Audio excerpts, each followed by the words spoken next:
तो प्यारे साथियों, अगर आप भी गवर्नमेंट जॉब की तैयारी कर रहे हैं तो चक्रवृद्धि ब्याज के क्वेश्चन बहुत ही इंपॉर्टेंट हो जाते हैं, क्योंकि इस टाइप के सवाल ही आपको परीक्षा में देखने को मिलते हैं। तो जब भी ऐसे सवाल आएंगे तो आप इसको कैसे हल करोगे, इसको आज हम आसान तरीके से समझते हैं। तो देखो, सवाल जो आपको दिया हुआ है, एक धनराशि को 10% वार्षिक चक्रवृद्धि ब्याज की दर से 2 वर्ष के लिए निवेशित करने पर मिश्र धन 1815 प्राप्त होता है। आरंभ में निवेशित मूलधन क्या होगा, ये आपको बताना है। तो यहाँ पर देखो, अब इस टाइप के सवाल ही आपको देखने को मिलेंगे। तो अब सवाल को जब हम इसको हल करना है, ठीक है, क्या करना है, हल करना है। तो अब रेट ऑफ इंटरेस्ट आपको क्या दिया हुआ है, 10% दिया हुआ है, ठीक है, और समय 2 सालों का दिया हुआ है। कितना दिया है, समय 2 सालों का दिया है।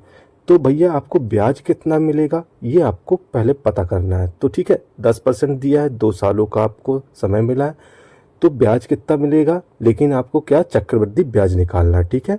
तो देखो क्या करोगे, इसको 10 + 10 + 10 × 10/100, ठीक, क्या निकालोगे, इससे ब्याज निकालोगे इस फॉर्मूले से। तो 0 से 0 को काट दोगे तो यहाँ आ जाएगा, ठीक है। यहाँ पर देखो दोस्तों, 10 × 10 लिख दिया है मैंने गलती से, इसको क्या लिखना है, 10 + 10, ठीक है।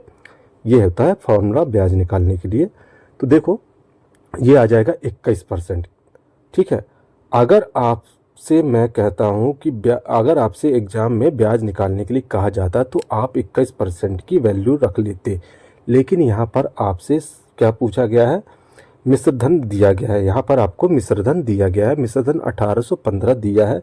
तो साधारण ब्याज में हमने पढ़ा था कि मिश्रधन क्या होता है, ठीक है। तो 100 + R × D मिश्रधन होता है। तो हमको यहाँ पर क्या लिखना पड़ेगा, 21 की जगह 121% बराबर 1815। अब हम क्या करेंगे, 100% की वैल्यू निकालेंगे। तो 1815 बट्टे क्या आ जाएगा, 121 रखेंगे, ठीक है, 121 रखेंगे, गुणा करके 100 लिखेंगे। अब हम इसको 11 से काटने की कोशिश करते हैं।